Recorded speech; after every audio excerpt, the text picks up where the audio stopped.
Fred Leal, presidente da Câmara de Dirigentes Lojistas de Pernambuco, CDL. Falar sobre o comércio. Está chegando aí, aos poucos, o final do ano. A questão da revitalização do centro do Recife, que a gente tem falado várias vezes aqui, né? Comentado. Os candidatos a prefeito, cada um apresentou aí uma determinada solução e parece que a Câmara de Dirigentes Lojistas, a FEComércio, os comerciantes, os empresários, devem apresentar uma proposta assim que acabar a eleição, né, sobre essa situação do abandono do centro do Recife, que é uma coisa muito séria nesse momento. Eu não sei se esse é o maior problema ali, viu, Leal, mas a violência ainda é um dos maiores problemas a afugentar. O seu microfone.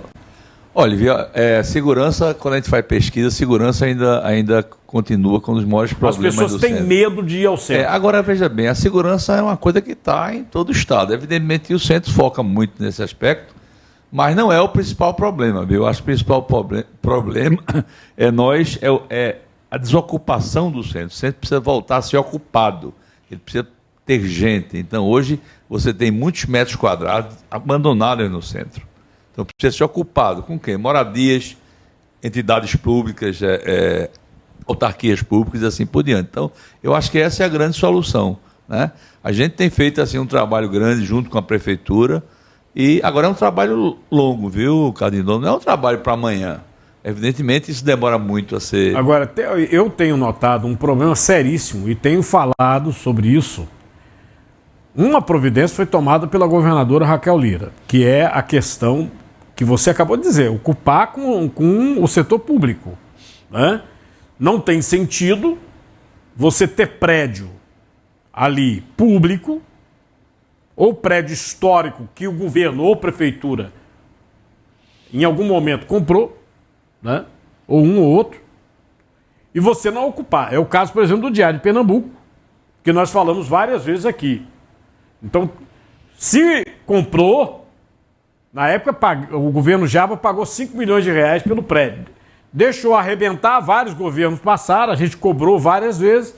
Agora a governadora diz, não, o prédio do Diário de Pernambuco vai ser a Secretaria de Cultura. Lógico, isso é ocupação de prédios. Você veja, a Guararapes mesmo, a quantidade de prédios maravilhosos na Guararapes, todos eles poderiam ser ocupados pela entidade pública, seja uma secretaria, seja uma autarquia, seja um Expresso Cidadão, enfim, tanto a parte municipal como a parte estadual.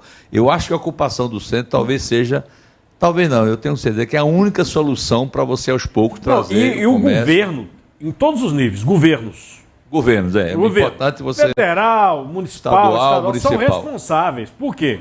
Esse prédio, o do INSS, que era o mais alto, a governadora disse, não, já está ocupado, o pessoal sem teto, não sei o quê, e a gente vai reformar. Porque está, inclusive, muito ruim, até como moradia. Né?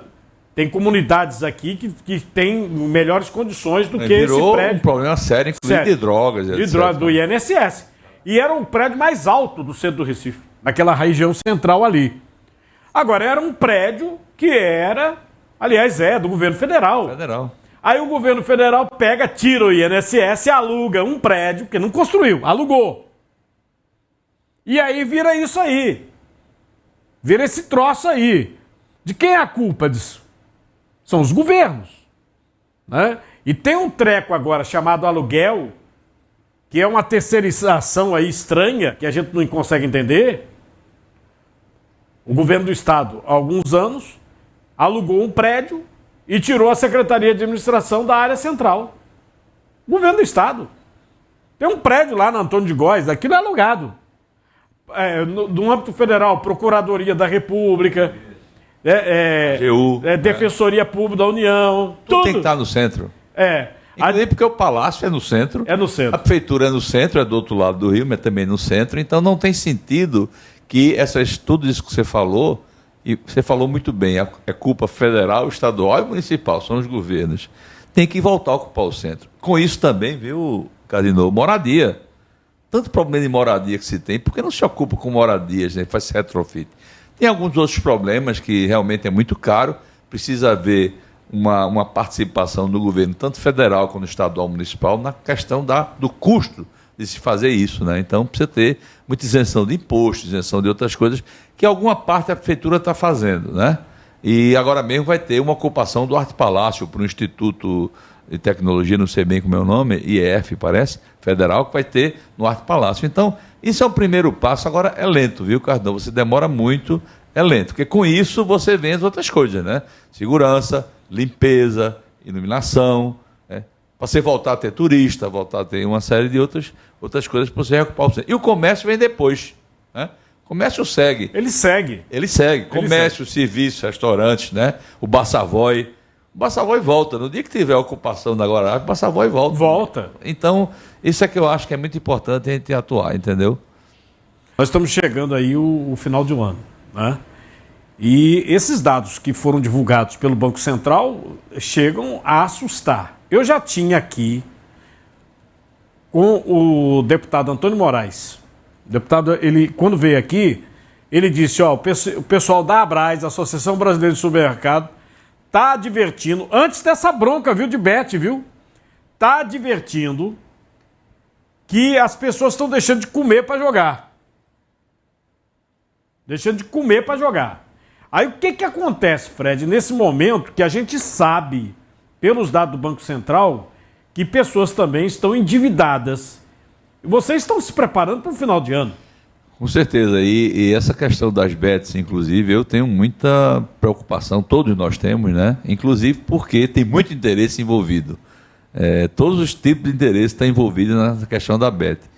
Mas ela é uma coisa que está prejudicando muito o comércio, porque o dinheiro está sendo desviado. Não estou nem falando do Bolsa Família, que é um escândalo, mas estou falando do dinheiro mesmo do dia a dia do cidadão. Olha, a gente teve uma notícia boa aí, que é a questão do emprego, que surgiu aí, né? A questão do emprego. A notícia ruim foi o aumento de juros. Então, eu acho que nós estamos esperando ainda uma definição até o fim do ano. Inclusive, o emprego hoje no Brasil, pelos dados do IBGE, do IPEA, estão no nível europeu. O desemprego ele está no índice mais baixo, 6,7 nesse momento. Mas eu acho que metade da população não está nessa estatística. Metade desses dados está informal. Né? Então é muito complicado. Então não é bem o nível europeu, é um erro de pesquisa. Não, é que você não consegue captar quem não está, né? Porque o comércio, como é que está agora? Está bem ou está ruim? Não, eu acho que o comércio não está bem. Não está bem. O comércio não está bem, algumas áreas mais específicas estão bem. É isso que eu não consigo entender, não Fred. Tá vem o ministro da Fazenda, o PIB está subindo. O desemprego está caindo. Inclusive 6,7, digo para você. A União Europeia... O último dado que eu tenho da União Europeia é março, mas é 6,4 de desemprego. O Brasil, 6,7 é nível europeu. Os Estados Unidos, por exemplo, 4,3. 4,3. Então, se está tudo, não está comércio vendendo... Tem aí um gasto do governo muito alto em programas que estão repercutindo um pouco nesse PIB. Repetindo, 94 milhões de pessoas nesse momento... estão no CAD único, 94 milhões. 7 em cada 10 pessoas de 15 a 64 anos no CAD único, dados que saíram agora pela manhã, publicados na revista. E um dado preocupante, Carlinhos, teve aquele programa do governo Desenrola, não sei o quê. Vai acabar com a dívida. Mas voltou. A dívida voltou. Gente tem uma estatística pela Confederação, pela SPC Brasil, que mostra que as pessoas que negociaram sei lá, 2, 3 meses atrás, voltaram a estar inadimplência. Porque você não resolve a inadimplência com um passo de mágica, né? A inadimplência é resolvida com economia, com renda e assim por diante. A gente está com crédito muito caro, né? E a renda está muito comprimida ainda. Então, a gente, para esses 3 meses, a gente acha que vai crescer alguma coisa. Mas, por exemplo, se crescer 5% a 6%, a inflação está em 4%, né? Então, a gente tem que imaginar... Estão falando que vai chegar a 6,3%. Quanto? 6,3%.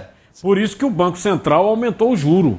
Até a pessoa que foi indicada pelo presidente, o Galípolo, ele votou favoravelmente, que vai passar de 11 a informação. E o Banco Central já deu recado ao governo. Olha, governo, ou você equilibra fiscalmente a situação, ou a gente não tem.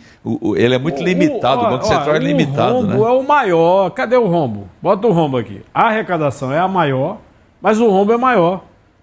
Por quê? O governo não consegue parar de gastar. Não consegue. E pressionando o empresário com os impostos voltaram. E tal. Isso Todos os impostos voltaram. Para um empresário mesmo, PIS, COFINS, aqueles negócios tudinho. E é uma loucura, gente. E vem uma reforma aí que ninguém sabe para onde vai dar, mas pelo menos os dados, de uma maneira geral, o setor de serviços vai ser muito penalizado. Eu estou acompanhando no Senado, os setores empresariais que estão indo lá, setor de serviço, setor imobiliário. O governo está atirando no pé para pegar dinheiro até o Minha Casa Minha Vida, a casa própria do pobre, pode ser sacrificada. O pessoal não está vendo o futuro. Eu acho que a gente vai ter um trimestre aí ainda. Nós precisamos ter muito, sabe? É uma previsibilidade. E é muito difícil, porque o governo fica indo e voltando, e não dá. E principalmente o que você colocou aí na tela, que é o déficit, né? Então o governo está gastando muito. Doideira. E isso, veja bem, e é muito difícil, às vezes, o consumidor entender, a população, que isso vai cobrar lá na frente. Às vezes melhora agora, mas vai cobrar lá na frente. Então a gente... O pessoal se esquece. A memória é curta. O país ainda resolve... Abri um programa hoje lembrando que nós deveríamos ter os lindos barcos prometidos pelo governo do Estado em 2012 para a Copa do Mundo. Olha a propaganda da época do governo. Era uma coisa linda, rios da gente. Os barcos, a gente ia andar de barco pelo Capibaribe e outros rios.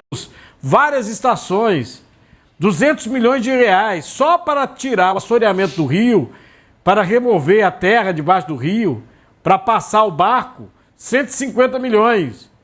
Aí vem o Tribunal de Contas e diz, comeram dinheiro. Comeram. É sério, né, Fred? Mas o pessoal se esquece. E nós estamos... Esse é um problema, sabe, Carnot? Porque a gente vai ter reflexo em 2025, 2026. Mas é isso... frente, então a gente não culpa. Então é a mesma coisa que o nosso médico falou, quer dizer, a gente não se preocupa com o hoje, mas vai ter repercussão depois. Mas é um incêndiozinho. O pessoal pega e fala assim, a gente teve realmente o mensalão, a gente teve o petrolão, né, essa esculhambação todinha, mas nós tivemos um problema do impeachment de Dilma. Eu falei, mas o Dilma, o que foi? O Dilma ficou sem dinheiro. Ela pegou a Caixa Econômica Federal, que não é do governo, porque tem os depositantes, são os correntistas, né? O dinheiro que está lá não é do governo. Mandou pagar o Bolsa Família. É a tal da pedalada, que o pessoal não entende, que você gasta o que não tem, vai chegar uma hora, como é que você vai pagar as contas? E aí é muito fácil entender. Quando o governo faz isso, ele entra no cheque especial. Porque ele tem que ir para o mercado e buscar dinheiro. E o juro é caríssimo. E cada vez que ele vai no mercado buscar dinheiro, ele paga mais caro. O rombo dele aumenta. Então, porque o juro está alto. Sim, um dos grandes culpados do juro está alto é o próprio governo. E ninguém... Todo mundo esconde isso, né? Mas o gasto do governo pressiona muito, não é só isso, mas pressiona muito a taxa de juros. E a taxa de juros é muito ruim para o consumidor, porque o crédito fica caro. E Carnot, comércio vive de duas coisas fora, renda e crédito. Então a renda está comprimida e o crédito está muito caro. Aquele senador lá de Minas Gerais, o Cleitinho Azevedo, fez um vídeo criticando a situação do imposto de renda. Aliás, esse negócio do imposto de renda foi uma promessa de campanha do presidente da República. Vê. Marca o Lula nesse vídeo, porque na campanha ele prometeu que quem ganhasse até R$5.000 seria isento de pagar imposto de renda. Só que no mandato dele a realidade é outra. Olha isso aqui, ó. Sob Lula, quem recebe 2 salários mínimos voltará a pagar imposto de renda a partir de 2025. O que acontece? O salário mínimo vai para R$1.509. Então, 2 salários mínimos, R$3.018. Então, para você que ganha 2 salários, você vai pagar imposto de renda. Sabe para que você vai pagar imposto de renda? Para isso aqui, gente. Olha isso aqui que beleza. O governo gasta 57 mil para treinar cozinheiros de Lula e Janja. Então você está pagando imposto de renda para manter mordomia e privilégio para o Lula. Então quero dar um recado para o Lula. Lula, cumpra o que você prometeu. Você está chegando na metade do seu mandato e até agora você não cumpriu que o brasileiro que ganhasse até R$5.000 seria isento de pagar imposto. O que está acontecendo é o contrário. Então se vira e resolva. Vamos para cima, tamo junto. Ah, tá aí o senador. Ele pode falar porque ele tem essas prerrogativas. Quando eu disse outro dia, o deputado federal que estava aqui comigo, pode meter o pau que o senhor tem prerrogativa. Se o Alexandre de Moraes não quiser te prender, né, o problema é teu. Né? Essa situação do imposto de renda, ela bate também no comércio? Com certeza. E a situação do Brasil não é só imposto de renda. Nós temos uma carga tributária muito alta e principalmente, às vezes, atingindo o pequeno empreendedor. Mais de 90% dos empreendedores pequenos são pequenos no Brasil, micro e pequenos, que deviam ter um monte de isenção, mas eles têm uma isenção de um lado, mas depois pagam do outro. Isso, no fim, penaliza muito o consumidor. E a reforma tributária parece que... Olha, a reforma tributária, um amigo meu disse o seguinte, eu vou entender depois, porque todo dia tem alguém comentando alguma coisa, mas de uma maneira geral, o que se tem, até onde a gente se sabe, é que ela aumenta muito o imposto para o setor de comércio e serviços. Porque ela mantém as isenções famosas que tem, né? Isenções para a indústria automobilística, zona industrial de Manaus, assim, um monte de isenções. Então, até onde a gente sabe, vai aumentar imposto para o comércio e o setor de serviços de uma maneira muito grande. Mas, olha, muda muito. Todo dia tem uma coisa nova, todo dia... Outra coisa, vai ser uma reforma tributária que vai ser por etapas, né? É um negócio muito complicado, né? Complicadíssimo. Inclusive, quando saiu da Câmara, né? O Arthur Lira se livrou, mandou para o Senado. O Pacheco disse, não, do jeito que veio para a gente não vai passar. Né? Eu acompanho os debates que tem lá a comissão da reforma e levam o setor da economia para debater. Meu amigo, só vejo reclamação. Né? E o objetivo da reforma, além de ter um objetivo claro que é desburocratização, isso eu acho que ela vai ocorrer. Isso vai acontecer. Eu acho que vai acontecer, mas por outro lado tem de arrecadar mais. Ou pelo menos aumentar a base de arrecadação. Vamos meter a mão no nosso bolso. Mas eu não tenho a menor dúvida disso. Agora, ano que vem, ela vem um monte de imposto que o governo já votou desse ano para o outro. DPVAT mesmo voltando. Aquele seguro e tal, voltando tudinho. Eu queria agradecer a presença dos nossos convidados. Vou deixar aqui o microfone aberto para as suas considerações. Fred, espero que você consiga vender muito, seu comércio venda muito. Obrigado aí pela participação, pelo programa. E é isso aí, a gente está aí. O comércio é muito resiliente, viu? Ele sempre inventa alguma coisa. Falou do PIB do Brasil, que há uma expectativa de aumento. O PIB de Pernambuco também cresceu. Cresceu. Agora, o problema desse crescimento é que a gente não vê. É isso que eu não estou conseguindo entender, ou cansado. Tem que ter estabilidade, ele tem que ter um crescimento baseado em coisas mais sustentáveis, né? Então, e se o pessoal não compra comida, não compra um tecido, não compra um brinquedo, vem o Dia das Crianças aí, né? Eu queria ressaltar só para iniciar assim, é o problema das bets. Isso é um problema sério, precisa ser enfrentado, e eu tenho muito receio, porque os interesses são muito grandes de todo mundo. Então você imagina que de interesse hora da outra, jogatina, interesse do governo na arrecadação. E o futebol, e das empresas, futebol, tudo. Você imagina de uma hora para outra. Então o governo deixou passar isso, né? Deixou passar, não regulamentou. Isso realmente está prejudicando o comércio. Não, e esse tipo de situação é interessante, é importante que a gente diga. Você pega essas bets aí que estão funcionando. Todas elas, inclusive as que foram proibidas.